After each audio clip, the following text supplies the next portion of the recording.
পরবর্তী সময় সভাপতি সেক্রেটারি প্রার্থী হন, তাহলে আপনাদের প্রভাব পড়বে ওয়ার্ড কমিটি গুলোতে। তার জন্য আমরা সর্বোচ্চ নিরপেক্ষতা বজায় রেখে আমাদের কাজগুলো করব। কেউ যদি মনে করেন যে ওয়ার্ডের কমিটি হাবিবের পকেটের লোক এসেছে, আপেল মিয়ার পকেটের লোক এসেছে, ইঞ্জিনিয়ারের পকেটের লোক এসেছে, মোহনের পকেটের লোক, আমাদের কিচ্ছু যায় আসে না। আমরা নিয়ম মতো কাজে আগাবো।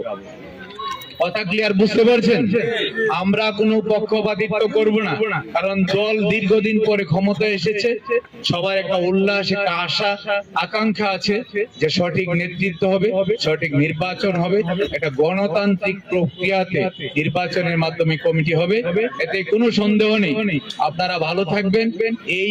এই প্রক্রিয়ার উপরে আমরা যে ফর্মটা দিব, সেই ফর্মে লেখা থাকবে আপনি প্রার্থী হলে আপনার নাম, যদি আহ্বায়ক হতে চান আপনার নাম, পিতার নাম, মাতার নাম এবং গ্রামের নাম, ওয়ার্ডের নাম, ইউনিয়নের নাম।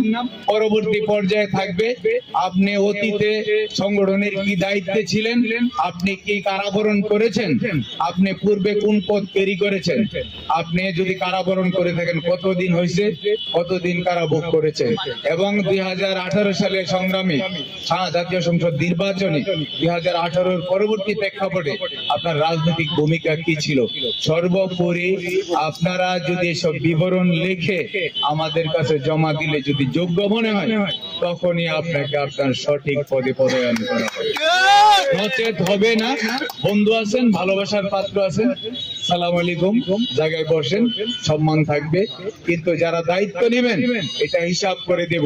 এটা ইঞ্জিনিয়ার আশরাফুদ্দিন বকুল, এটা জামাল কামালের মতো কোনো মূর্খ লোকের কোনো নেতৃত্ব না।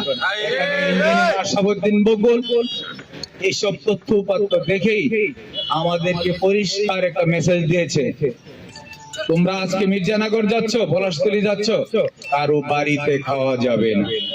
কেউ প্রার্থী হবে, কেউ আমাদের দলীয় শক্ত নেতা যে আগামী দিন সভাপতি হবে, তাদের বাড়িতে খেতে পারবা না। প্রয়োজনে হোটেলে খাবা, অথবা বাড়িতে খেয়ে যাবা, অথবা বিস্কিট কলা রুটি খেয়ে তোমরা কার্যক্রম শুরু করবা। আমরা আপনাদেরকে এই মেসেজটা দিয়ে গেলাম। এখন সাংগঠনিক কার্যক্রম আগামী দিন আমরা কিভাবে আগাবো, সমস্ত কিছু মিলে আপনারা সুন্দর করে যারা বক্তব্য দিবেন, আপনাদের আলোচনাগুলো আমরা শুনবো।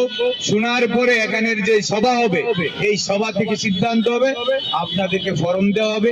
ওই ফর্মের মাঝে যা আছে তথ্য উপাত্ত লিখে জমা দিবেন, এবং এই ফর্মগুলো জমা নেওয়ার পরে আপনাদেরকে পদে পদায়ন করা হবে, এবং যোগ্যতার ভিত্তিতে পরবর্তী সময় এই পদ দেওয়ার পরে 9টা ওয়ার্ডে আপনারা সাংগঠনিক কাজ করে 9টা কমিটি করার পরে আমরা ইউনিয়ন কমিটি করব।